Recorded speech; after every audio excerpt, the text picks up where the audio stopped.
Hello there and welcome to OPTAKE Opinions and Takes. My name is Yao Ej Minta, and on today's episode I'll be discussing the prospects of Nigerians men's basketball team at the Tokyo Olympics, which starts next weekend.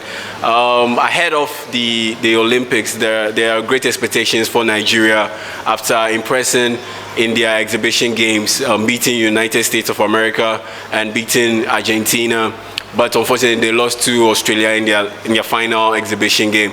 Now, you might think, yes, aside the United States of America win, beating Argentina is no big deal. But Argentina is ranked 4th in the world on the FIBA rankings.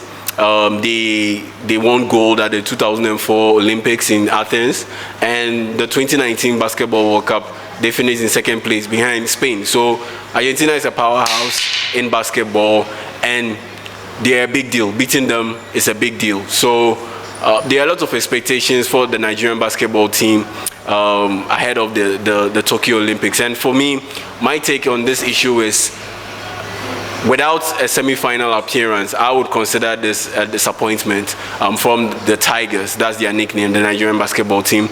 Mainly because of 3 issues. 1, because of the coach. 2, because of the personnel. And 3, I'll keep it under wraps for now. When we get there, I'll let you know. So let me attack the first issue, the coach. The coach for Nigeria's national men's basketball team is Mike Brown.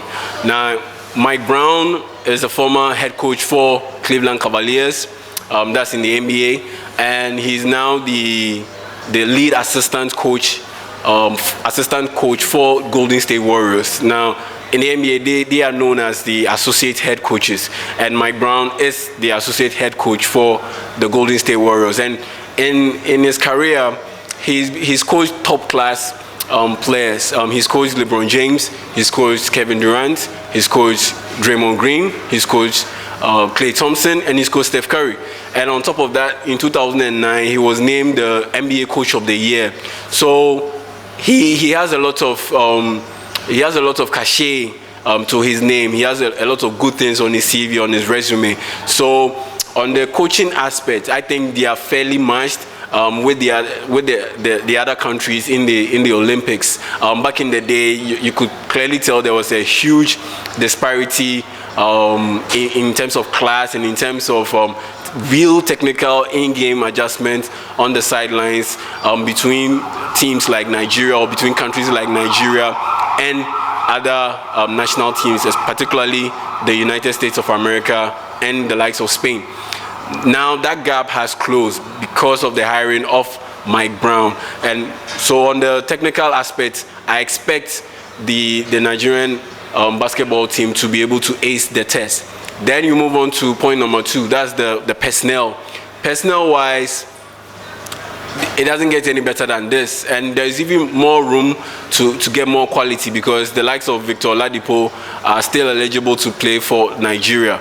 You look at the personnel, what they have on their roster as it stands. They have 7 players that play in the NBA, and they competed in the game against the United States, in that exhibition game that they won and became the first African country to beat the United States of America, irrespective of the game, be it competitive or be it an exhibition game. You have the likes of Chimezie Metu, who plays for the Sacramento Kings. You have the likes of Gabe Vincent, who plays for Miami Heat. Precious Achiuwa also plays for the Miami Heat. Miye Oni, he plays for the Utah Jazz. So all of these players, they are not household names, but in the NBA. But the point is, they are in the NBA and they are part of a team's rotation. The fact that you have just 510 players in the NBA, which is the world's best basketball league, and these guys are in the NBA, tells you that yes, they have the talent, and given the opportunity, they can really show off that talent. And they did show it off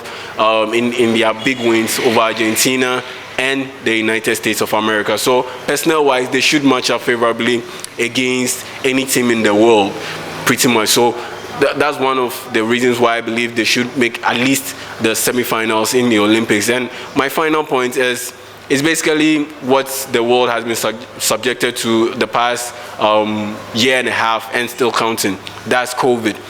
COVID has proven to become a big equalizer, and on top of that, there aren't going to be any fans at the Olympics. You wouldn't have a lot of fans rooting for the United States. You wouldn't have a lot of fans rooting for Spain. You wouldn't have a lot of fans rooting for Australia. You wouldn't have a lot of fans in the stands rooting for the likes of Argentina, the likes of France, and big teams like Germany and Italy. These teams are going into the Tokyo Olympics, and there wouldn't be any fans in the various arenas. So it's pretty much a neutral ground.